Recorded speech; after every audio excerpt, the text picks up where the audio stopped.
Bonjour et bienvenue. Mon nom est Philippe Campos et je serai votre formateur pour cette formation dédiée à l'application et à la mise en œuvre des primes et des cotes dans le cadre de l'évaluation des actions. Alors, je suis expert comptable commissaire aux comptes. Je suis également inscrit près la Cour d'appel de Paris et les cours administratives d'appel de Paris et de Versailles dans la spécialité en particulier d'évaluation d'entreprise et de droits sociaux. Je suis aussi expert financier devant la Cour pénale internationale. Je dispose d'une vingtaine d'années d'expérience environ, et depuis 10 ans, j'ai fondé et créé mon cabinet Afival Audit et Conseil, dont une partie des missions est consacrée à l'évaluation d'entreprise et toutes ces problématiques connexes. Alors à qui s'adresse cette formation? Je la recommande plutôt à des personnes qui ont déjà une première initiation à l'évaluation d'entreprise, que ce soit à un niveau intermédiaire ou même des profils plus spécialisés. Donc ce soit par exemple des personnes qui ont suivi ma première formation qui est consacrée à l'initiation à l'évaluation d'entreprise, ou également qui ont suivi d'autres formations dans ce domaine d'évaluation d'entreprise, mais aussi à ceux qui ont une expérience dans ce domaine, sans avoir forcément suivi de formation, mais qui ont une bonne connaissance dans cette pratique de l'évaluation d'entreprise. Alors ici, il s'agit véritablement d'une formation de perfectionnement. Alors j'ai moi-même suivi 2 formations spécialisées en évaluation d'entreprise, l'une à Sciences Po Paris et l'autre à l'université de New York Stern School of Business avec le professeur Asfadanodharan. Donc au cours de ces formations, nous avons abordé le thème des primes et des cotes, mais généralement dans des formations même spécialisées, nous n'allons pas forcément approfondir cette problématique. Alors, l'intérêt ici, c'est véritablement d'axer cette formation sur les aspects pratiques. Alors, un cadre général, théorique est bien sûr rappelé, mais l'objet, c'est véritablement d'axer sur les aspects pratiques.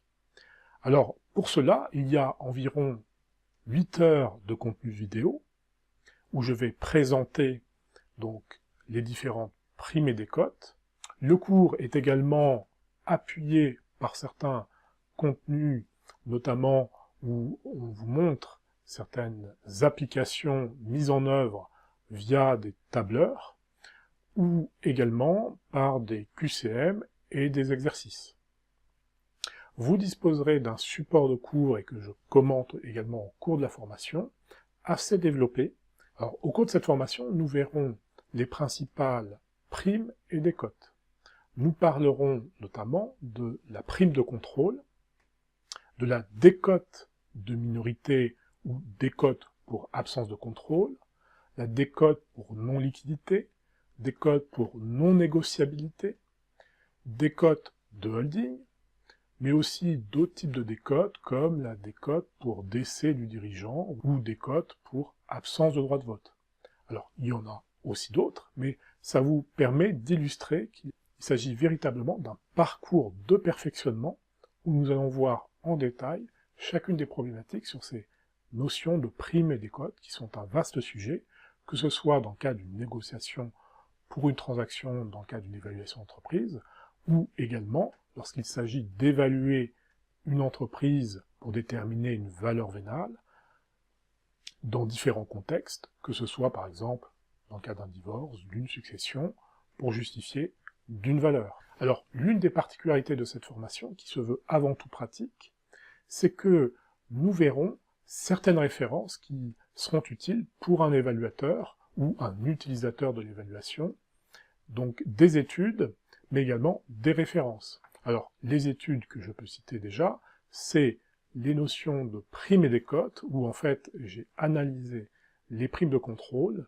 sur les marchés français de 2015 à 2018. Alors 2018 jusqu'à mi-novembre 2018. Donc on verra à la fois, alors ce qu'on peut voir dans d'autres études, les primes moyennes, les primes médianes, mais là on va véritablement approfondir cette analyse, c'est-à-dire que on va voir bien sûr les moyennes, les médianes, en considérant les primes de contrôle négatives et en les excluant, mais également en affinant l'analyse, c'est-à-dire en retraitant l'échantillon, à la fois en écartant les sociétés holding, les sociétés foncières, des banques et les assurances pour avoir un échantillon comparable, en excluant les primes qui seraient calculées sur la base d'un cours de bourse non liquide, et donc qui conduit souvent à majorer l'importance de la prime, et donc ça fausse l'analyse. Mais également, on peut déterminer les primes de contrôle sur la base d'une valeur centrale des DCF, outre que ce soit aussi calculé sur la base d'un cours de bourse. On peut également exclure les primes de contrôle qui sont calculées sur la base de cours très volatiles ou qui présentent des situations spéciales, c'est-à-dire d'entreprises en cours de restructuration. Donc il y a véritablement une analyse approfondie sur ces sujets pour montrer véritablement la qualité des primes de contrôle observées aujourd'hui en France.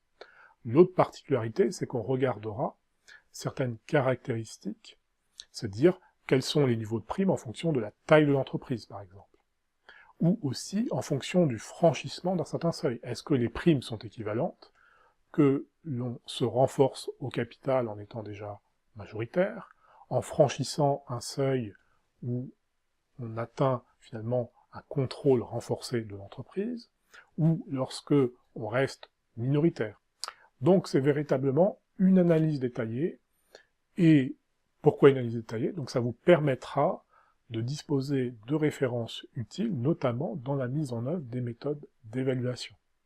Une autre étude également qui a été réalisée et qui va être expliquée, c'est les décotes de holding à la fin 2017, donc sur la base des holdings cotés en France.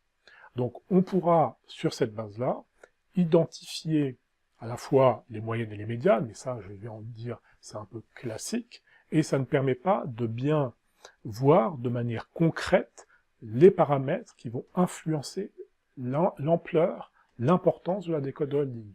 Pour cela, il faut identifier dans les rapports annuels, justement, de ces sociétés holding, quelle est la part des sociétés qui sont cotées dans les actifs sous-jacents, quelles sont les sociétés, donc, de ces actifs sous-jacents pour lesquels il y a un contrôle de la majorité, quelle est la part des dividendes distribués donc pour ces holdings, donc un ensemble de facteurs qui aideront à modéliser l'importance d'une décote de holding.